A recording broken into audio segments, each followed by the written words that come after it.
Hello and welcome. I'm Celeste Syed and I'm the school therapist from Regis Jesuit, and I'd like to welcome you to our parent education tonight. Tonight we'll be discussing the Signs of Suicide program used here at Regis Jesuit to train our students on what the signs and symptoms of suicide, suicidal thinking, and depression are, and what to do with these signs and symptoms if they see them or observe them in themselves or someone else.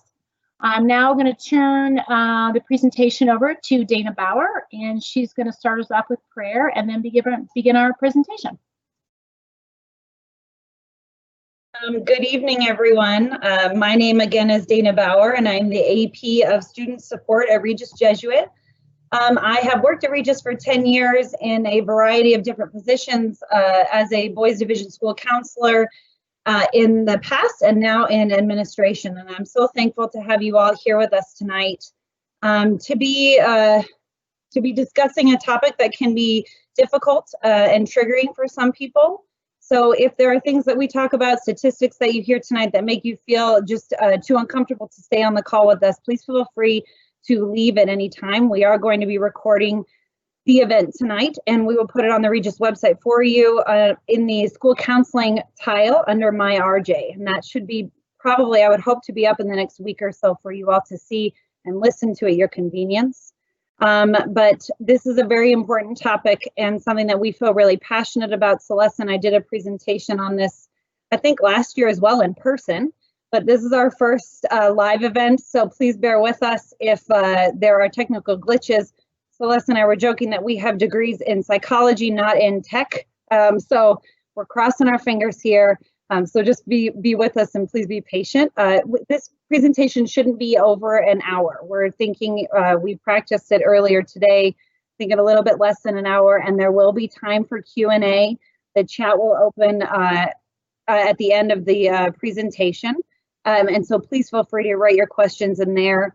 If you don't feel comfortable writing them in the chat box, our contact information will be there as well.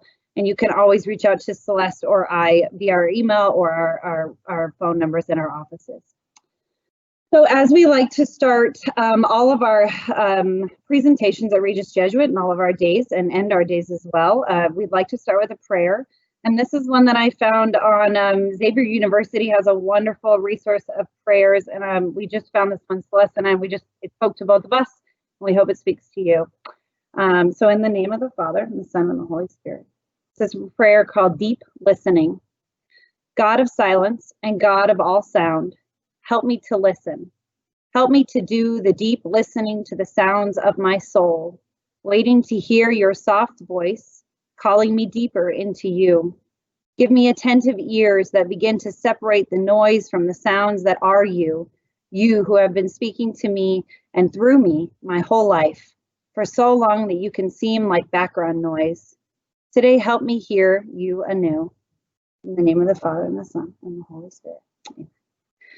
So now Celeste is going to share our slides. As you can see, we have a presentation here that I'm going to walk you through about suicide awareness. And these are data and statistics, are the pieces that I'm going to be discussing with you tonight. And I apologize in advance if we go too quickly. We can't see you or hear you right now, so it's very hard to gauge if we're going at the right pace. But again, please know we'll be able to answer more questions at the end or in person. So go ahead, Celeste. So up to 135 people can be affected by one suicide. And in a high school setting, that number is significantly higher. And that really becomes because of the community of a high school, the fact that they're teenagers, and there's always that ripple effect of one person really being connected in some way, shape, or form with many, many others that are part of their community, especially in high school. So these are some of the gender disparities in suicide. Male deaths represent 79% of all US suicides. Females are more likely than males to have suicidal thoughts, and females have more attempts than males, and males have more completions. Suicides among males are 4 times higher than among females. Firearms are the most commonly used method of suicide among males, and poisoning, like overdosing, is the most common method of suicide for females. If you can see this slide with us, it's a nice pie chart that's pretty shocking if you ask me, but in 2018, the means of suicide, 50.5% were by firearm, 28.6 is suffocation, which is hanging typically. But as you can see, there's a very strong correlation with firearms and the deaths by suicide. 94% of suicides not involving firearms failed. So that means if someone is trying to attempt suicide with something other than a firearm, than a gun, that 94% of them live through that. 90% of all suicides attempts involving firearms succeed. In the United States, suicide is the second leading cause of death for 10 to 24-year-olds. But in Colorado, where we are, obviously, suicide is the leading cause of death for 10 to 24-year-olds. If nothing else, this is the reason we're having this conversation tonight, is because the people that you love, the people that Celeste and I work with at Regis Jesuit High School, are in the age group of 10 to 24-year-olds. So over the past 3 years, Colorado, our state, has seen the highest increase in teen suicides in the nation, jumping 58%, which is more than twice what the nation saw. About a third of Colorado youth report feeling sad or hopeless, according to a survey of more than 50,000 middle and high school students. That's 1 in 6 young people have seriously considered suicide.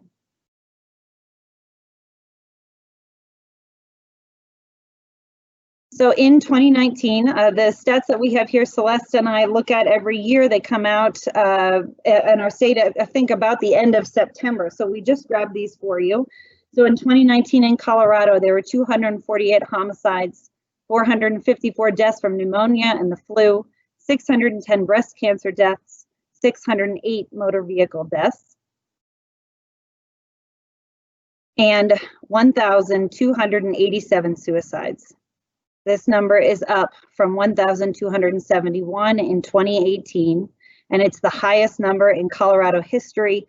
And unfortunately, every time Celeste and I have to do this presentation, we say that it increases every single year.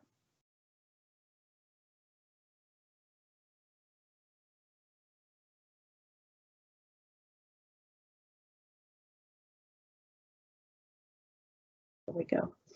Of these 1,287 suicides in Colorado, 181 of these were people ages 15 to 24. And of these 181 deaths, 142 were males, while 39 were females. So again, that shows how significant the deaths in the male population are by suicide. And that really was shocking. I think it's increased the most this year. Celeste and I, when we saw this, just honestly shocked and very saddened by this. So now you see me again.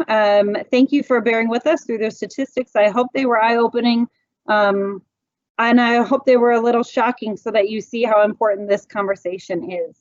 Now, what Celeste is going to speak to you about, and I'll tell you just a little bit about this, is our Signs of Suicide program that we offer to our students at Regis Jesuit. Celeste has been doing the presentation with our counselors for, I think, at least 8 years for our freshmen in health classes. The current freshmen this year have not received the presentation yet, but they will by the end of November in both the girls division and the boys division. And we got our current sophomores in right at the beginning of this year because they missed out on the presentation in the spring because we were online. So now I will pass it over to Celeste, and you might hear back from me just chiming in back and forth while Celeste does this presentation as well. Okay, thanks, Dana. So yeah, we're going to talk a little bit now about the Signs of Suicide program, and this is an evidence-based program that's been proven to help prevent suicide. And like Dana said, we have been presenting this for about the last 8 years with students. We thought it'd be really helpful for you all as parents to know what your students are learning about suicide and how they're learning to deal with the signs and symptoms of depression and suicide when they see that in themselves or in someone else. So suicide, like Dana said earlier, can be a very, very challenging topic for everyone. So please take a break if needed. If this becomes too overwhelming, too much information, please feel free to leave the presentation and reach out to any of us if need be later on. Remember that help is always available. So if during or after this presentation you're worried about yourself or others, please reach out to one of the numbers above. This one here is the Suicide National Prevention Lifeline.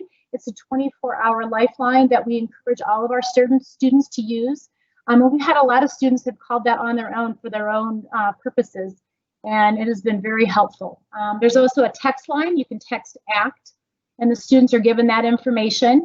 We're in the process of, the government is in the process of developing a national hotline, a national text line. That is not open nationally yet, so I don't feel comfortable sharing that as of yet. It's open in some states, but not all. And it kind of opens and closes, I think, as well. We also encourage our students to use Safe to Tell. That's a number, it's on the back of their IDs.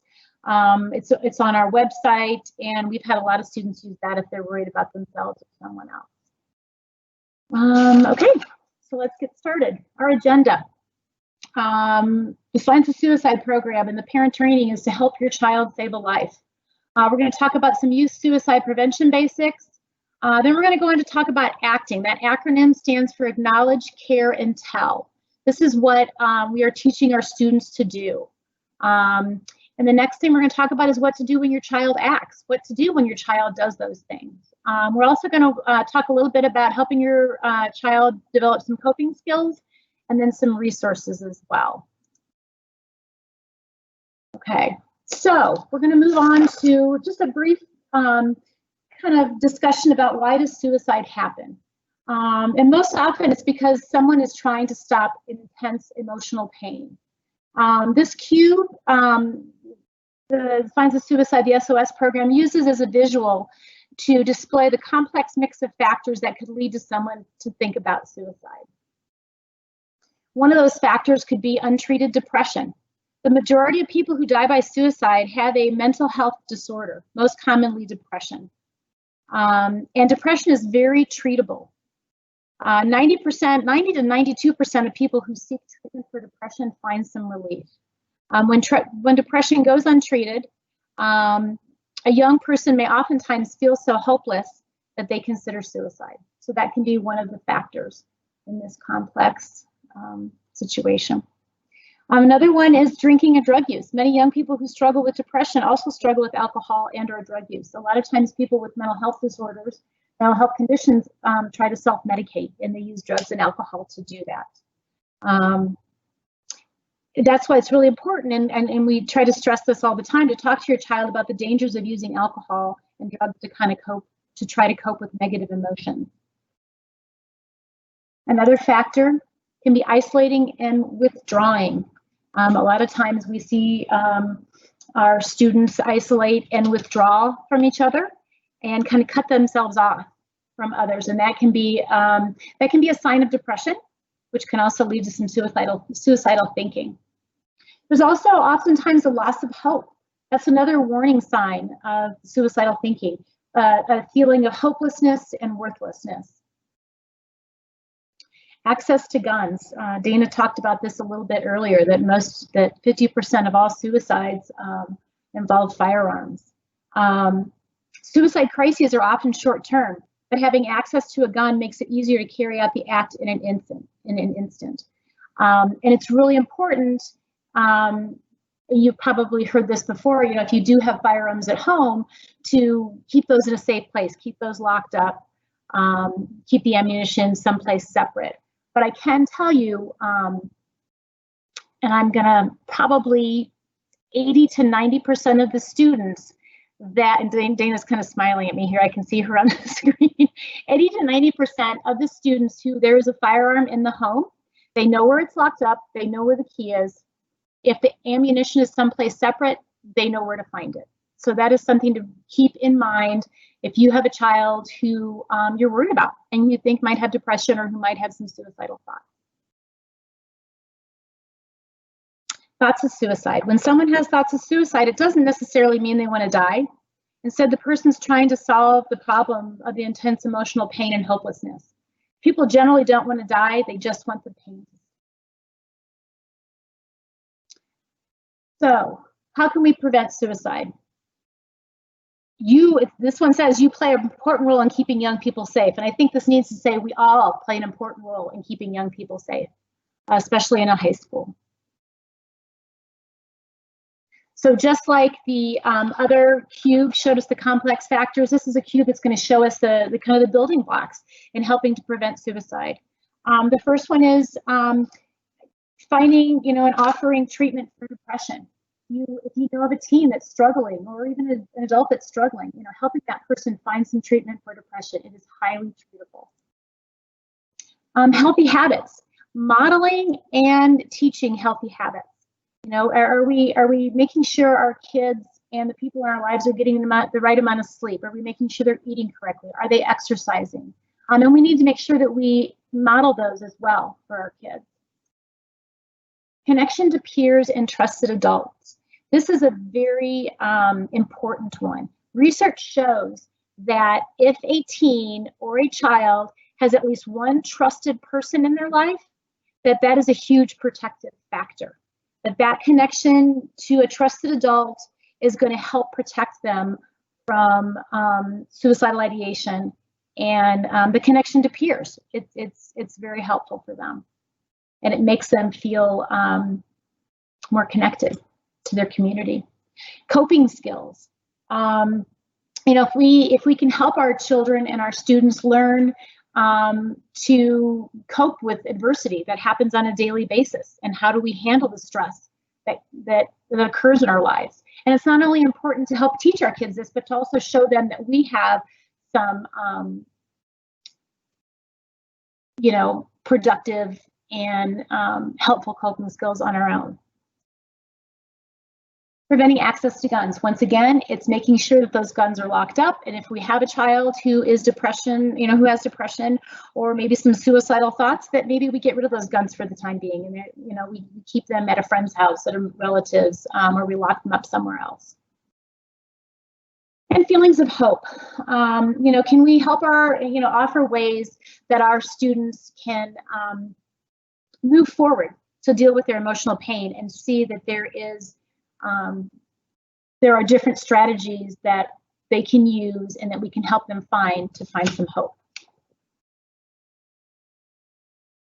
All right, so moving on. So your child also has an important role in this, and this is why we are teaching our students about the SOS program and teaching them how to act. So if your child sees a sign of suicide, they're learning how to act.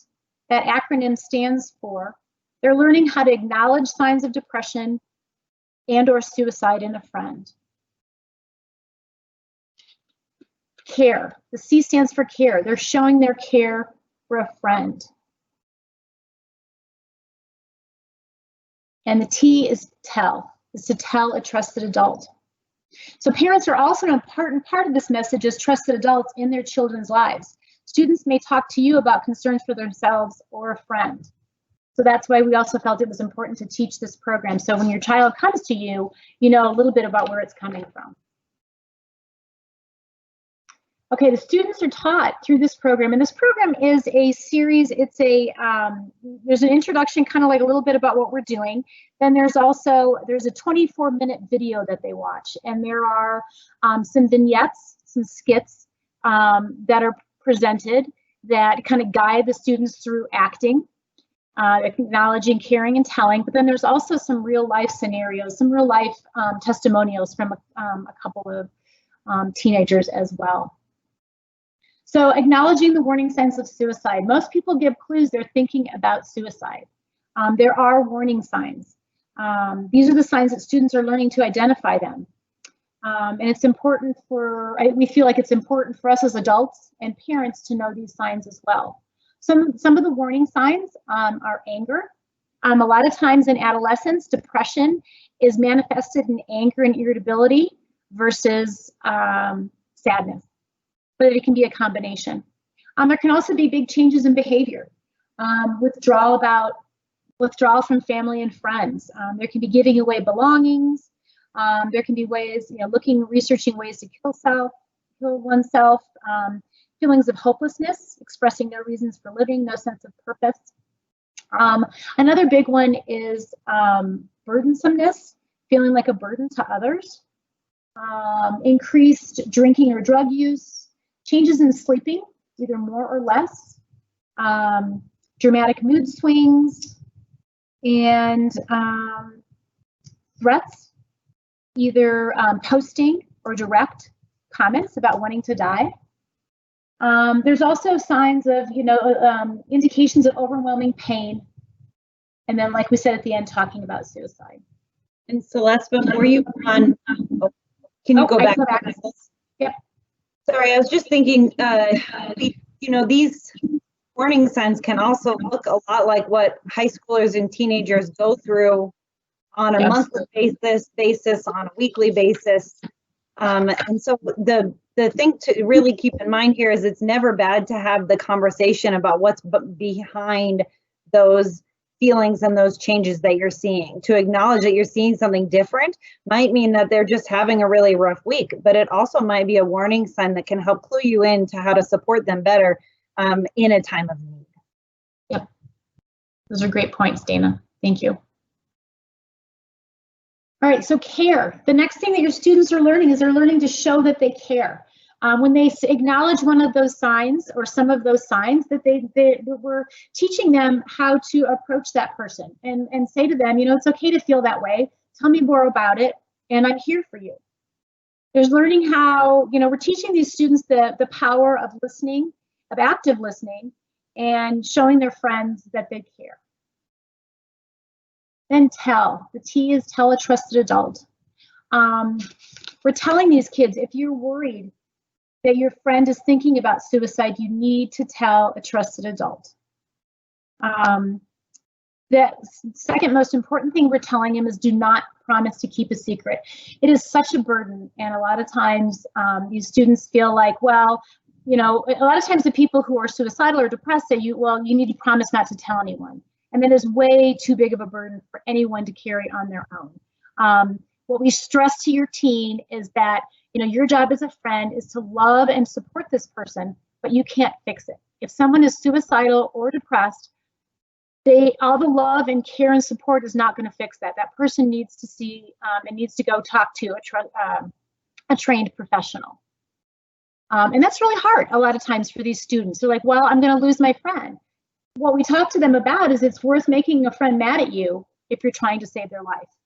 I would much rather have a friend, and we give them examples. We have kids all the time that come in and talk to us about a friend, and we pull that friend in. And I want to say, I've been at Regis for 10 years, and out of that 10 years and the hundreds of students that have sat in my office, there's only been 2 that have been mad at their friend, and it lasted for about a week, and then it was gone.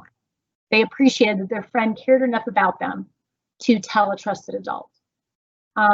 So yeah, we're teaching our kids how to tell trusted adults, and that trusted adult may be you as a parent.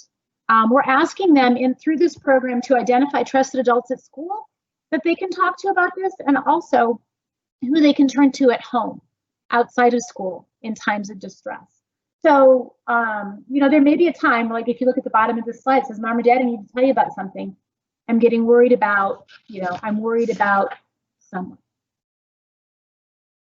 So if your child comes to you and they're worried about a friend, here's some tips. Listen to your child's concerns and encourage them to seek help. And if you don't know where that is, say, well, okay, I'm going to help you find that. We'll figure out where the help is. We'll contact the school. We'll contact our doctor. We'll contact our pastor, our priest. We'll figure it out. The next one says contact their friends' parents directly and share your child's concerns. This is a big one, and I actually I'm a parent of 3 former grads from Regis, and when my youngest was there, I had to call a parent. My son came down around 9:30 at night, really worried about his friend, very, very concerned, all upset, saying, I'm afraid he's going to do something. And I looked up the phone number on the directory, called and introduced myself, and had a conversation, said, my son is really worried. We care about your son. And the parents really appreciated that. It can be uncomfortable, but I know as a parent, if someone, I would consider that a blessing if someone were to call me and say, "Oh my gosh, your son's saying some strange things. Can you check on him? Is he okay?" Yeah, so that's what I was just thinking too, is how as a parent we would want that phone call and just an extra check on our child to know that they have a friend who cares that much about them, and a parent who's willing to reach out in that scary time would be, it could be so impactful. Yep, yep, absolutely. Also, contact your schools, contact Regis's mental health staff, contact the counselors, contact our pastoral office, contact Dana, any administrator, so that we can support the child. And, your child at school, we are a community at Regis, and we care deeply for each and every one of the students. And so we are more than willing to be available and to be a support. If you're concerned about a child's immediate safety, please call 911. And I have talked to students before who have done that. I have been on the phone with them on one line, and I'm like, "You need to call 911 right now," and 911 shows up, and then I'm on the phone with that parent, and it just happened to be because I was on the phone with the student, but they can show up immediately. Sometimes people they like to do anonymously. They're not worried immediately about the student or another child, but you can use Safe to Tell. It's anonymous, but I can tell you it's not as quick as 911. So if there's an immediate concern, 911 is your best option. Yeah, and as a parent, we've seen Safe to Tell calls come in.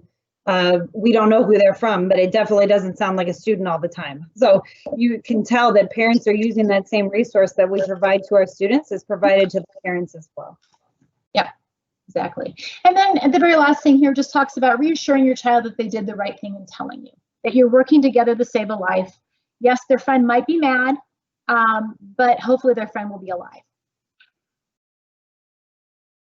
All right. So I wish I could see people so I know like if I'm going too fast or people are like, "What are you talking about?" So, all right, we're going to move on.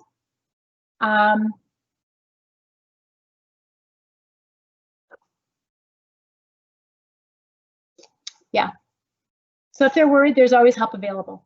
Suicide Prevention Lifeline, Safe to Tell, they can text, ACT. So the next section kind of moves into what to do if your child, your teen comes to you and tells you that they're worried about a friend. And then the biggest thing here is you don't need to be an expert or have all the answers. It is fine to say, "Gosh, wow, I don't know. But I can help you figure out some answers." We will figure out how to find those answers. And just to chime in, Celeste and I, even when we've done this too many times to count, we never act like we have all the answers in one person. There's always a consultation and making sure that you're doing what's right in that moment for that student. Yep, absolutely. Yep.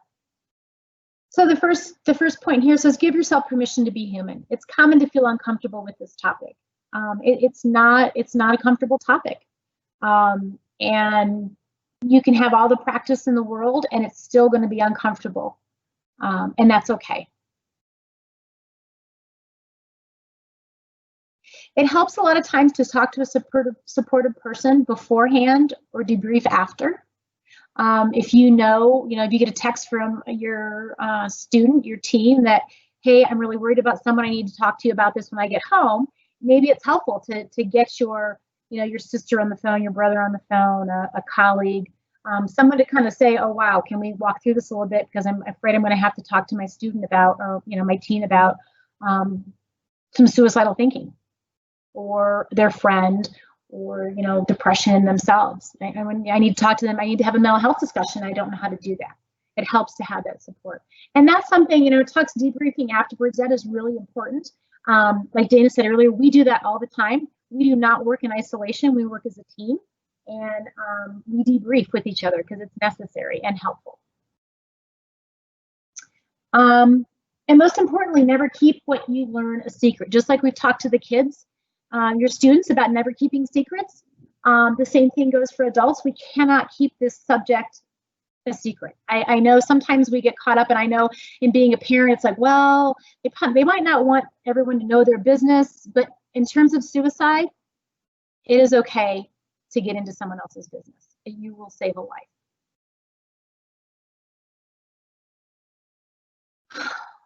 Building protective factors. One of the ways we can help our teens is to help them build protective factors. These are environmental and personal characteristics that reduce the risk and probability of suicide. One of the ways to do this is encourage your student to have a connection with school, participate in activities, and encourage their strong connections to friends.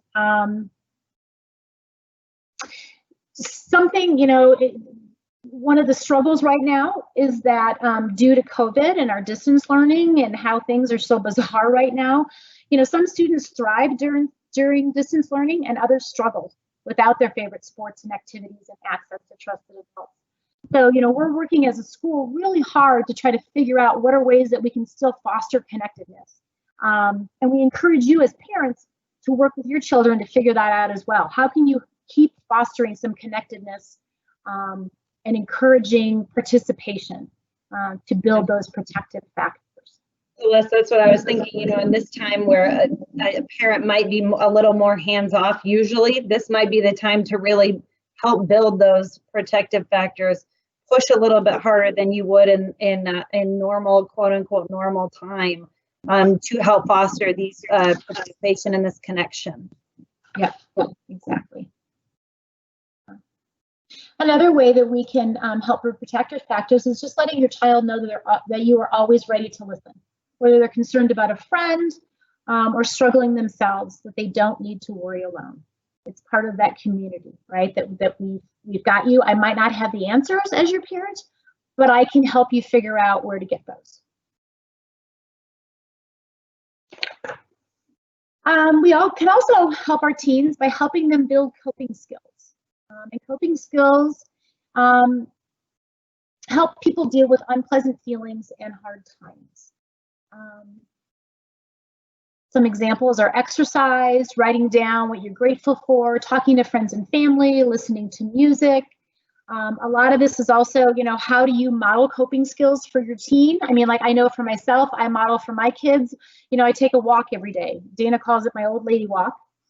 I do a 3 to 5 mile walk every day, and it helps me. It's one of my coping skills. It helps me decompress. It also helps me feel good. I also, I talk to a lot of kids about their pets. Do they have a pet, that they can play with, or that helps calm them down? As a family, do you have game night? Can you institute games? Are there sports? Do you get competitive? Do you play competitive sports, and that helps you cope? So we really, encourage you to think of what your teen's favorite coping skills are. And, be able to think about those so that, if you notice that your teen is stressed or struggling, that you can help remind them of those coping skills. It's really difficult when we're in a state of stress or we're struggling to remember those things that we do to help us feel better. So as a parent, if we can help remind our kids, that can be real beneficial. And Celeste, if I can just say protective factors and the coping skills don't mean that your children are not going to go through hard times, but it will allow them to be more resilient in those moments when they need something. And for you to be aware and cognizant, especially right now when we're all in a higher state of stress, of what your son or daughter's favorite coping skills are, and to be able to recall those for them very quickly could mean the world to them in that moment where they're feeling like they're completely lost. Yeah, absolutely. Thank you, Dana. All right, so moving on. So talking to your teen. We work really hard at Regis to normalize mental health and to destigmatize it. And one of the ways we do that is we talk about it. We talk about it in an open and honest fashion. This SOS program stresses the importance of, parents taking some time to start a conversation about mental health. And this can be tough because we usually don't talk about mental health like physical health. But in this program, one of the things that we start with when we introduce this and we're explaining this program to your teen in their health class is, I always use the example of, if Johnny, you break your arm, what would you do? And Johnny says, well, I'd go to the doctor and I'd get it fixed and they'd put it in a cast. And I'm like, so you wouldn't stand there and just let it hang limp and dead by your side in hopes that, okay, it's going to get better. If I just let it go and I ignore it, it will get better. And the kids are like, oh my gosh, no, why would you do that? And so I stress with them, it's the same with mental health. We don't have to be embarrassed about it. We don't have to be uncomfortable about it. We can seek help for it and get treatment and feel better, just like we can a broken arm. So the program stresses, and we stress at Regis that it's important to make sure that the students can talk to us about their mental health, but we also want them to be able to feel comfortable in talking to you with them about that as well. One of the ways to do that is to ask open-ended questions. Let your child steer the conversation to what they want to talk about. We may have our own agenda, but it might be important to hear what their concern is. The second one is really important. Don't rush to solve their problems.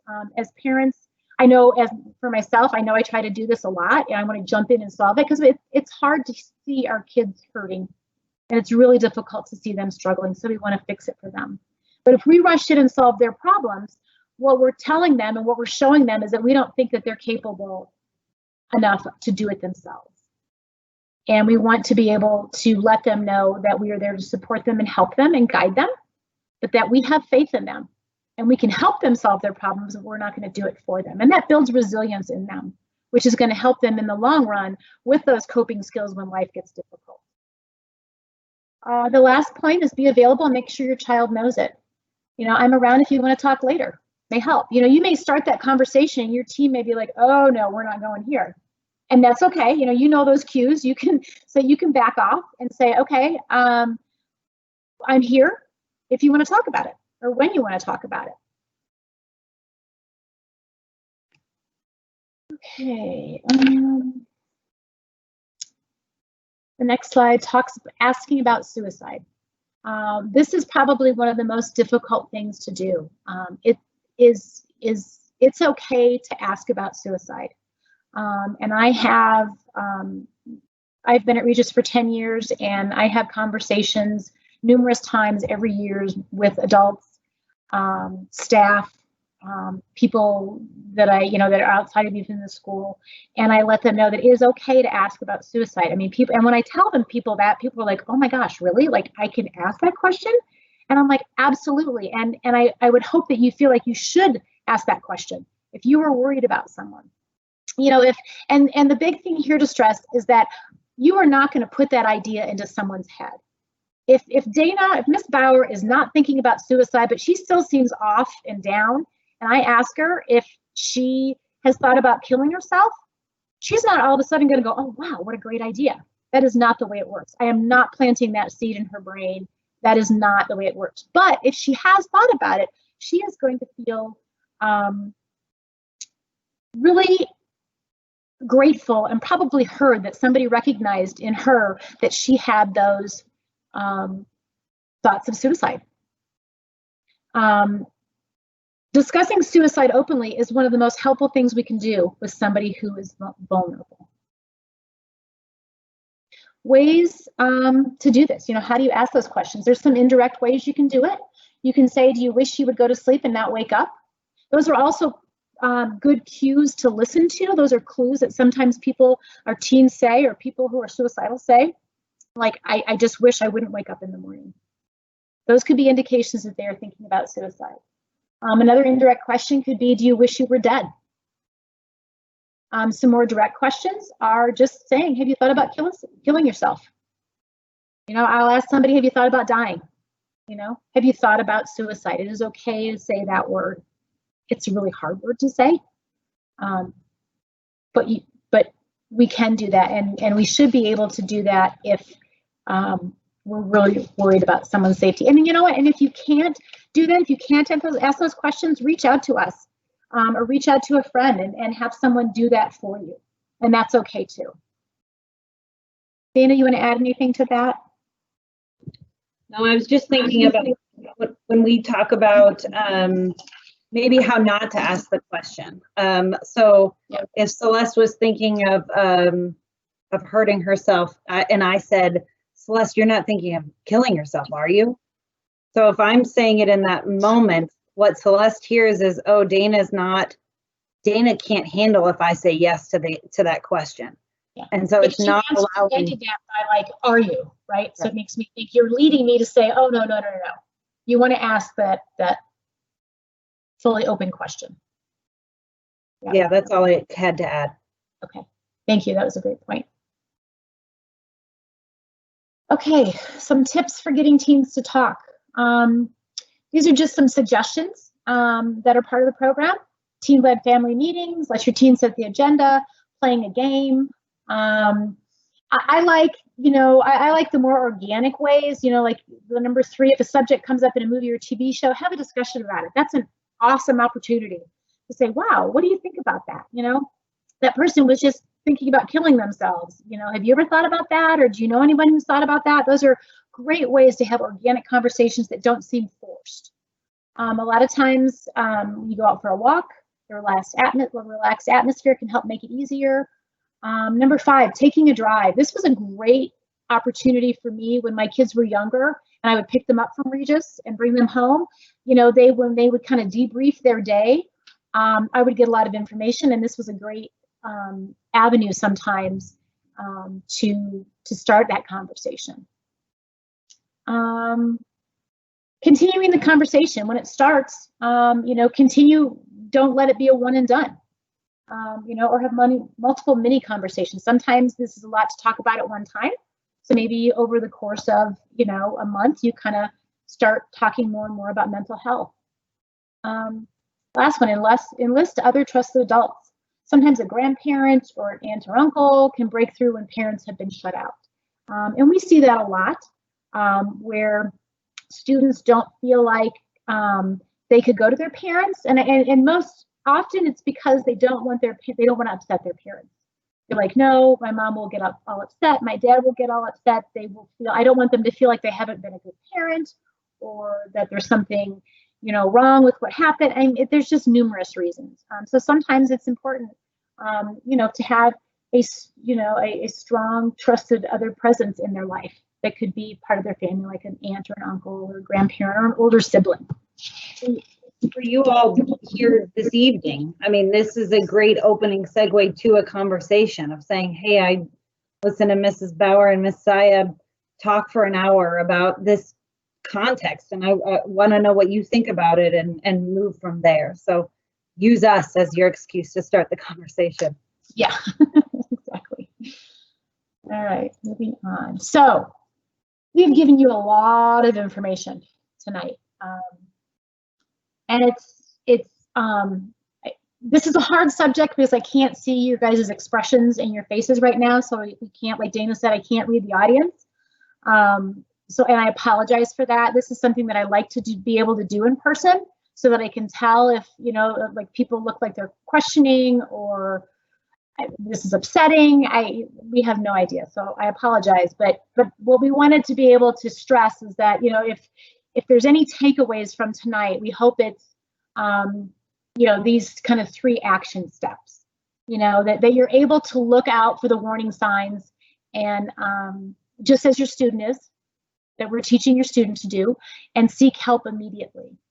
And that, as parents and adults, that we can help students in themselves and even in ourselves as grown-ups build coping skills and help our students help build positive supports for our children.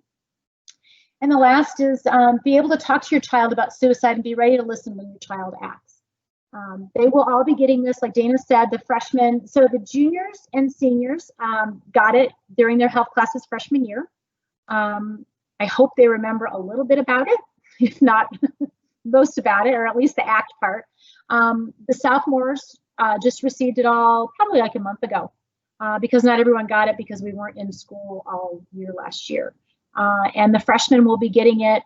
Hopefully everyone will be educated, except just first semester. If your child has health in first semester, they will get it by the end of November. If it's second semester, they will get it once second semester starts. And this is just in closing, you know, it talks about together we can make a difference, that suicide is the second leading cause of death in teenagers in the US, but in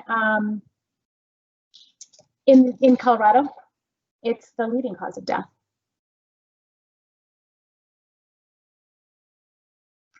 This is just a little infographic that just kind of summarizes what we talked about. And this is what we tell the kids to act, acknowledge that you're seeing signs of suicide, care, show that you care, and T, tell a professional.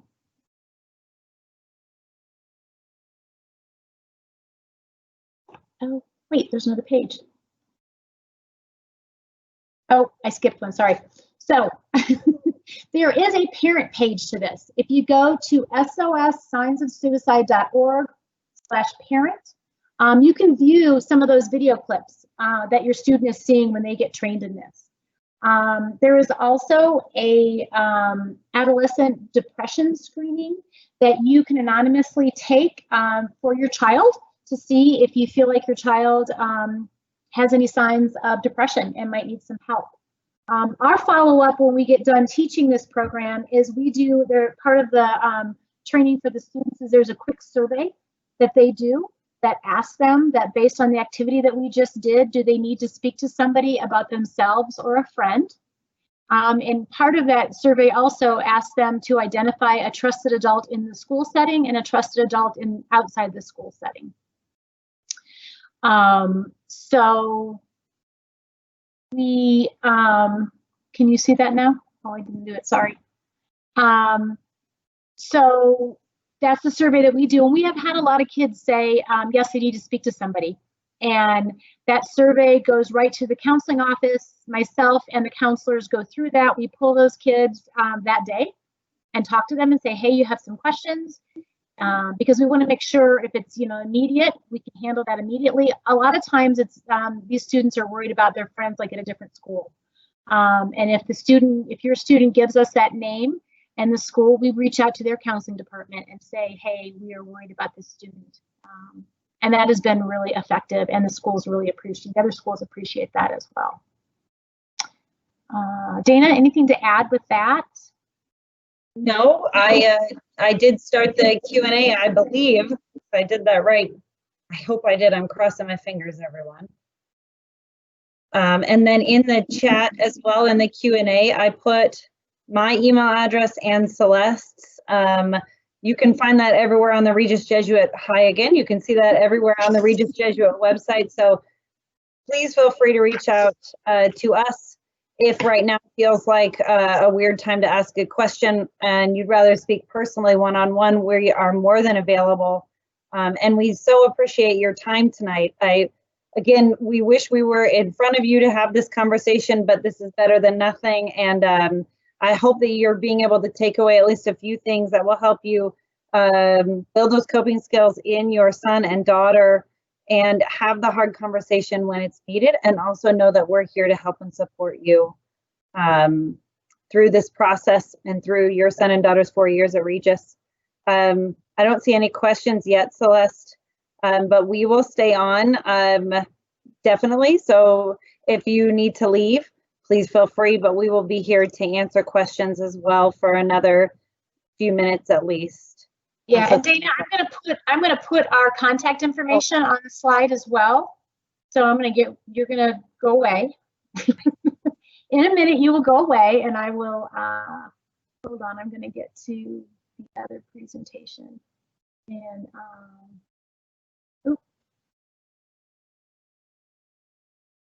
so let's go back to that.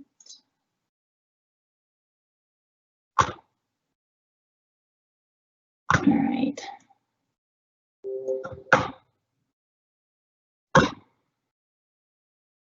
I'm trying. Patience is good right now. We're doing just fine. We're doing just fine because we don't have any questions. Yeah. Which is kind of a good thing. Okay, so now let me share my screen. Celeste, we got one that says great tips and very insightful. So thank you to anonymous person. Thank you. Okay, I'm sending this slide. Okay. So now you're going to be seeing our, hopefully you can see our contact information. Yep. At Regis. And we're also available on the website. Find our contact information.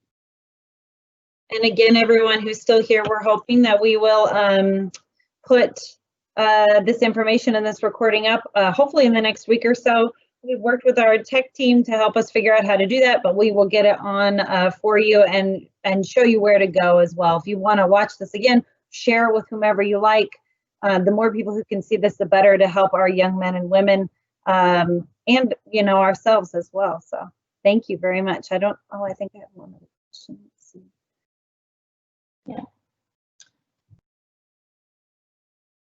So here, Celeste, we have a question, and as a new family, I don't know if this has ever happened. In the event that a student does commit suicide, how is it dealt with respect to classmates and letting those classmates and families know?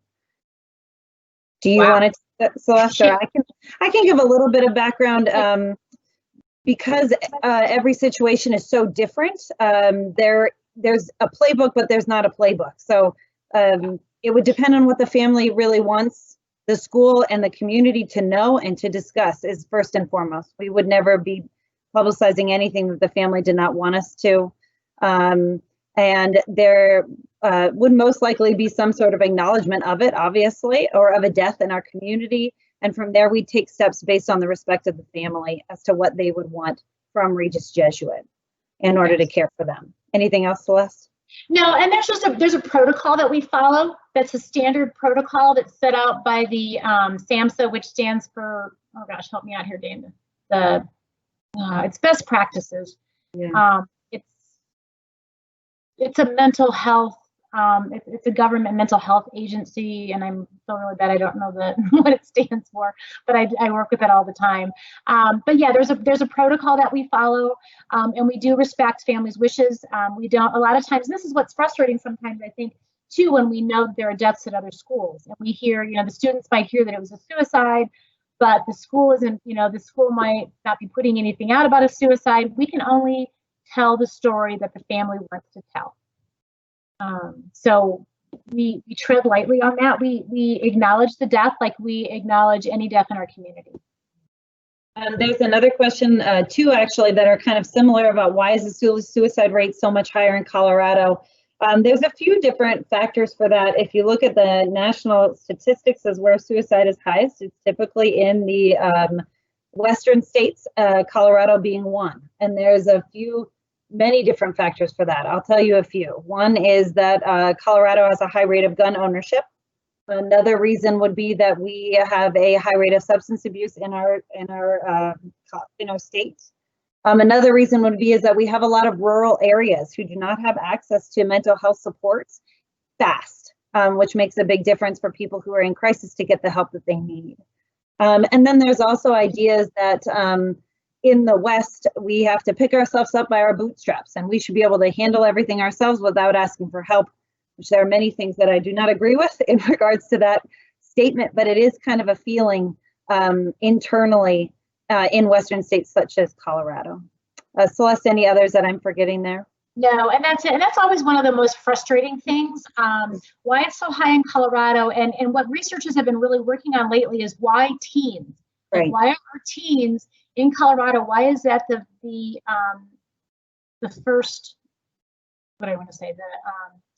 The high rate. Why? The highest rate. It's first. You know, we lead the country in teen suicide deaths, and why is it? It's the second cause of death in all other states except for Colorado. So. They do, and there has been some research to figure that out. Researchers have been trying to figure that out for years. Yeah. There is some idea that it does stem back to the copycat effect, that might be a reason that it's just more normalized in Colorado.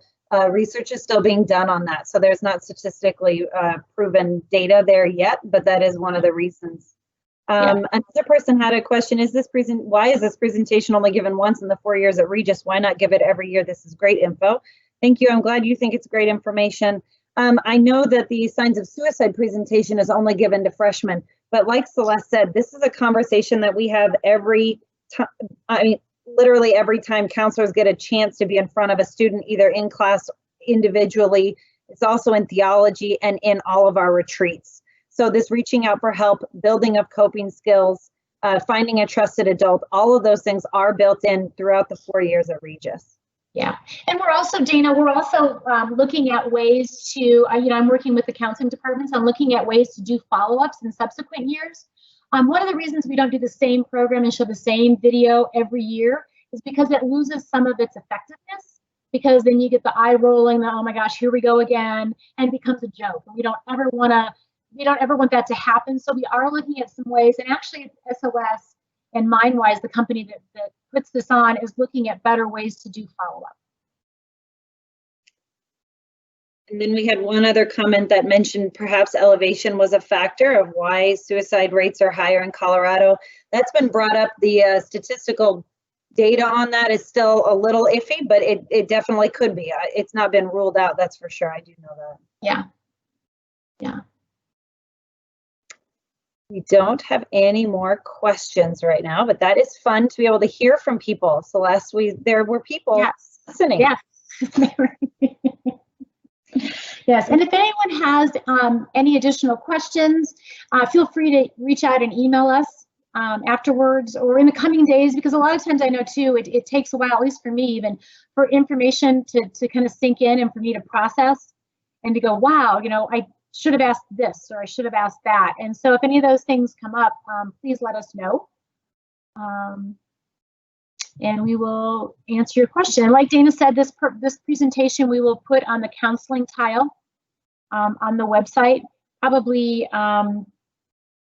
in a few days, whenever I don't know how long it takes to get that done, but we'll have it up there soon. I don't see any new questions coming our way, so we're right at an hour, and we said we wouldn't take an hour, so I guess we talk a lot, Celeste and I. Thank you for bearing with us, and thank you for being present with us. I hope you can tell how passionate we are about this subject, and happy to discuss it in more detail if and when needed with any of you or anyone else that you think needs our support and our help. And so thank you so much for coming tonight. Celeste, any final words, sir? Nope, I was just going to say the same thing. Thank you all so much for your participation, and please reach out if we can be of help. All right, thank you. Have a good night.